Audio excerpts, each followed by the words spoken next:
The first time we met, that I saw her, was at the airport on September 13th, 2010.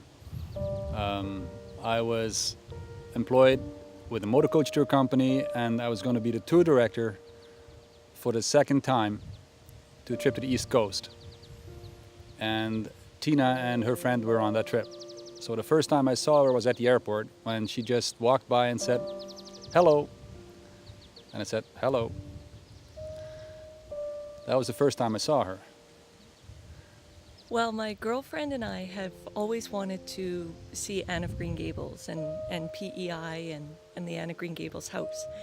So one August day, actually, I said, let's plan this trip, and are you up for it? And it's a bus trip, and yeah, there'll be older people on it. And she was game for it. And it was just boom, boom, boom. We got our vacation approved, we phoned, we booked, we paid, and got some information. And the lady there said, well, you two would be the youngest. I was 29, she was going to be 30.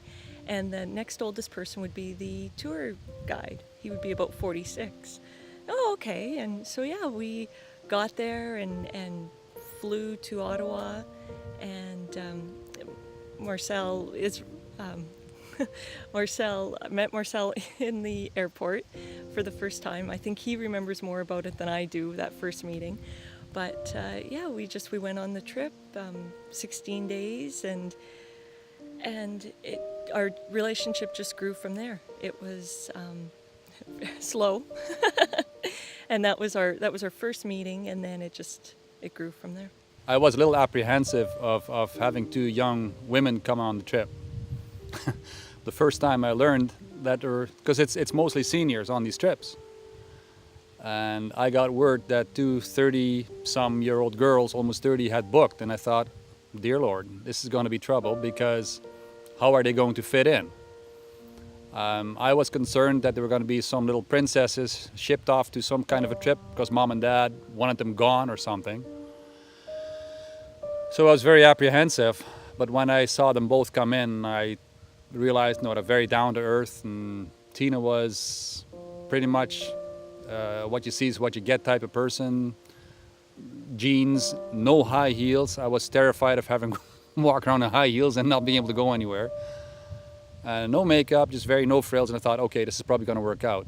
What I did notice about him was very friendly, very personable with everybody, because yeah, a lot of them were older, but just with everyone he came in contact with, very friendly. I didn't see a grumpy side of him at all on that whole trip. And that was the big thing that I noticed, is that you're with all of these people for such a long amount of time, and he never got flustered, and everything was planned out and just easy to talk to. And he would talk to everybody, make jokes. Yes, some of them were corny, but we laughed, and so no, not. I saw him more of a friend at the beginning, and then even after the trip a little bit, we had kept in contact through email and different things like that, sending pictures back and forth. And so at the beginning, no, but as time went on, then things started to develop. Well, there was definitely something special about her. There's no doubt in my mind that. But I was very, very, very confused in the beginning about it. Like, okay, what's happening here? This is not what I'm looking for. This is not. But you don't know what God's got planned, and things happen. And did I stay in touch with the other people? Yes, I did. Not so much visiting them, because, well, the one elderly gentleman, they did come to the office where I worked at times, so I saw them there. And I just, yeah, you know how it goes. You're not looking for it. It happens. It was April 13th, 2013, and he actually kept asking me. It was my mom's birthday. And, well, is anyone, like, are we having supper? Are we doing anything with my grandparents or other family members? I said, well, I don't think so. we'll usually just have a supper, the three of us or the four of us, and so nothing's big as planned. Okay, well, if it's a nice day, let's go for a walk somewhere. Oh, okay. And it was that winter turning into spring. Yeah, let's get out of the house kind of thing. And it was really, it worked out great because he picked me up and we were driving on the perimeter actually. And he looked over to me and he says, "Do you know what I feel like?" And I said, "Yeah, I know what you feel like." And he says, "What? How could you know?" And I said, "I just know." And I said, "You want a soft vanilla ice cream."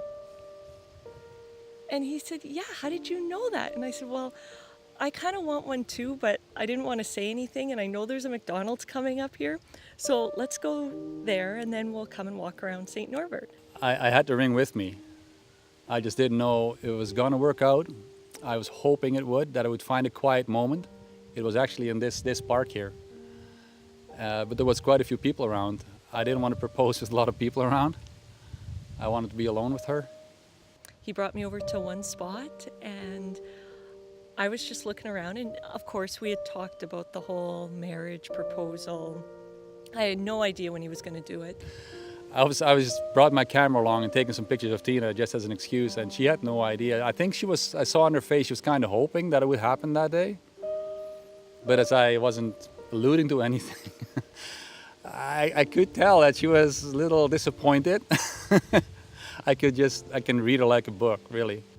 And my back was turned, and then I turned around and he had the ring open in the box, and he first asked me to marry him in Dutch, and I knew what that was, and he said some other words, and yeah, I couldn't believe it. I just, I said yes in Dutch, and and lots of tears, and yeah. So at one point when I completely took her off guard and surprised her, there was just tears on both sides and just a lot of joy.